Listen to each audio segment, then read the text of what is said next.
No, the choice was the Army's, and they didn't give you, if you were in the hospital, they, because of the need for personnel, they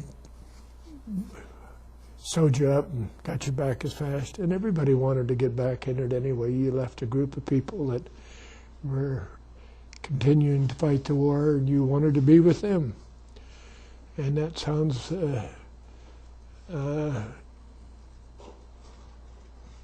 kind of, that you'd want to get out of it, but this is something that we look at today for the young men that are going to Iraq. They're going multiple times, and they're not complaining any. So that's the same way we were in World War II. Do you keep in contact with some of the guys from those days? Well, we have military reunions every year. We have large reunion. We have a reunion here in Shenandoah every year. Company has a reunion, and the ranks are pretty small now. When we started these reunions in the early 1970s, we used to have 70 to 100 people come to the reunions, and we're now down to World War II type of we get 15 or 20, we're very lucky. Out of that 112 that left Shenandoah that night, there are 9 of us left. I happen to be the only one that has a Shenandoah address now. There are some live around close, but the ones that were left in Shenandoah are either moved out or deceased since then. I guess one of the thing, probably the most tragic, or the thing that happened to us early in the war, was in February 1942, 1 year after we were called up. We were in North Africa, and the Germans had a massive attack on the units that were in the front line, of which I was a part of that. Company E was a part of that. And about 2 or 3 divisions of infantry were a part of that when General Rommel burst out with the armored divisions and overrun all our positions. And at that time, Company E was just about captured en masse. I think we had over 200 people captured at that engagement, and there were probably 300 or 400 people in the regiment that were captured at that time. I was a part of that group, and I did not get captured.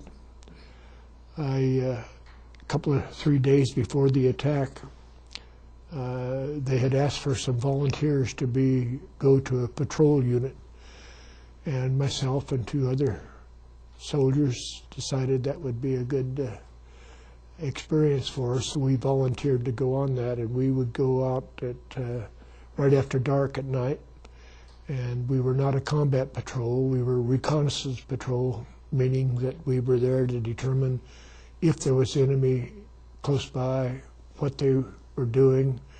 So we'd go out as close as we could and maintain positions there. And this particular night there was excessive action on the Germans' part that we heard, and tanks moving, a lot of movement at 10, 11, 12 at night, which is kind of unusual. People are resting or sleeping or whatever they could do.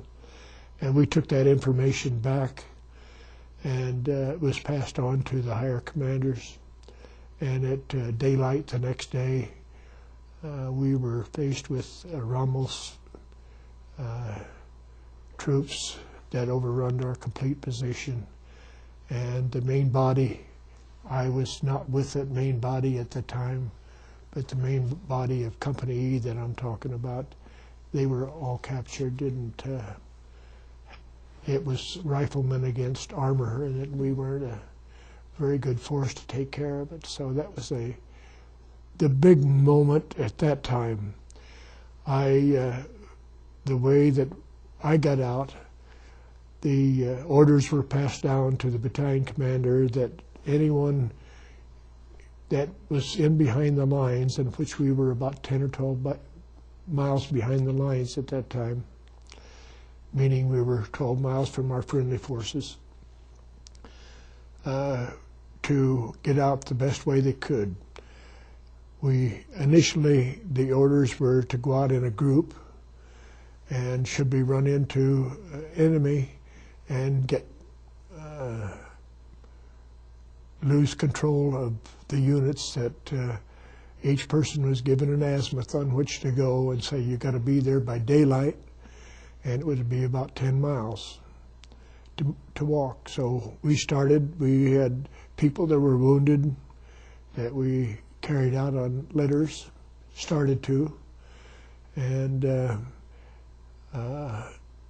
there was a chaplain that was with them and some medics, and I didn't happen to be carrying a litter at the time, but the Germans opened fire on us, and we got broken up from our main elements, and myself and another guy we had the azimuth to go on, and in 10 miles we made it by daylight. And that was my first heavy engagement with it. And the first thing, we looked at each other and we found out that when we got back, that Company E was probably not going to get back. They were either killed or captured. And the immediate thing that went through our mind is the war was over for us, because the company was not a company anymore.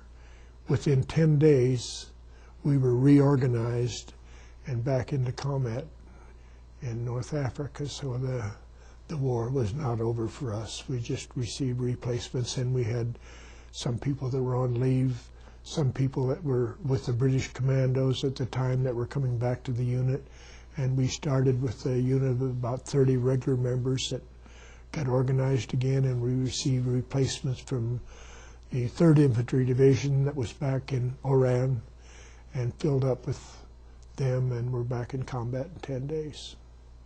So that's a big story of the first engagements of it. I continued with the unit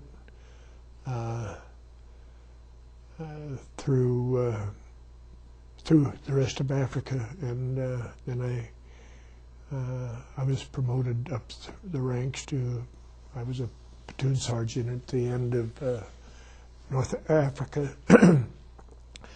And we filled up at the end of the war, and the invasion of Sicily took place with other units from the 5th Army.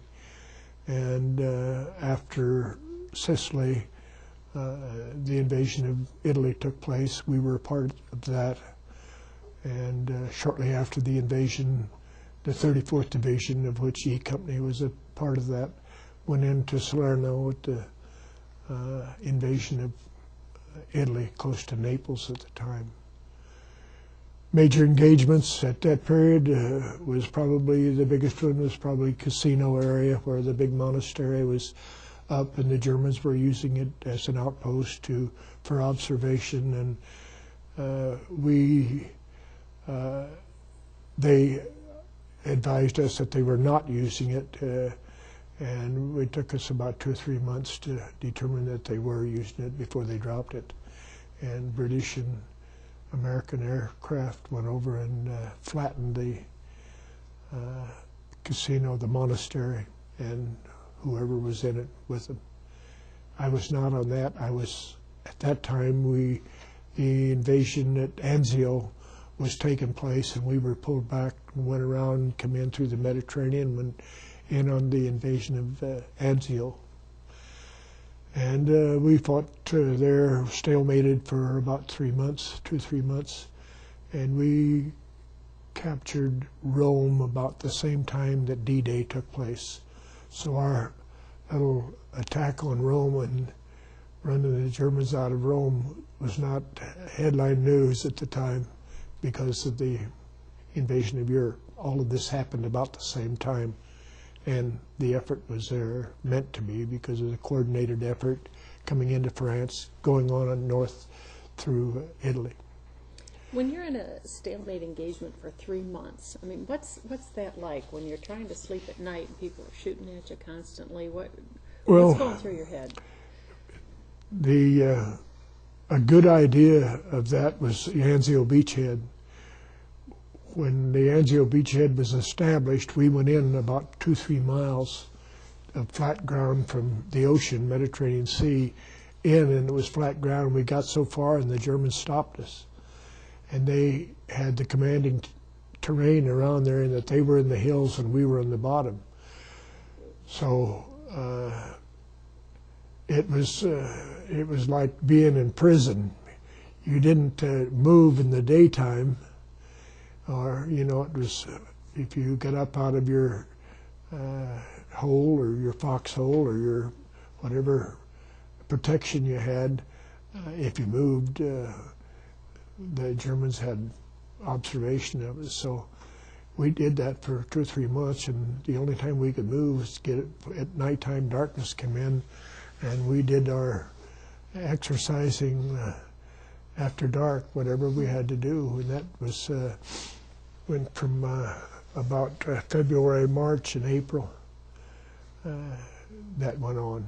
We got relieved. They'd relieve units more frequently because of the condition that we were in. People just, so you couldn't. The only time you got out at night to do anything is if you were on a patrol, and you didn't go very far then. How'd you get any rest? Well, you learn to.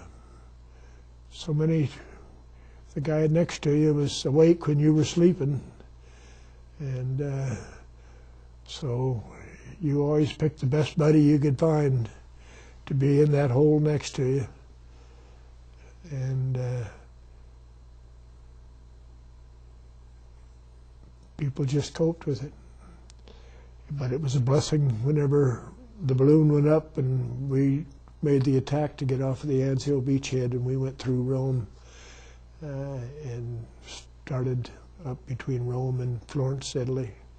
It was another major engagement. So all things I just put together, and we did what we had to do.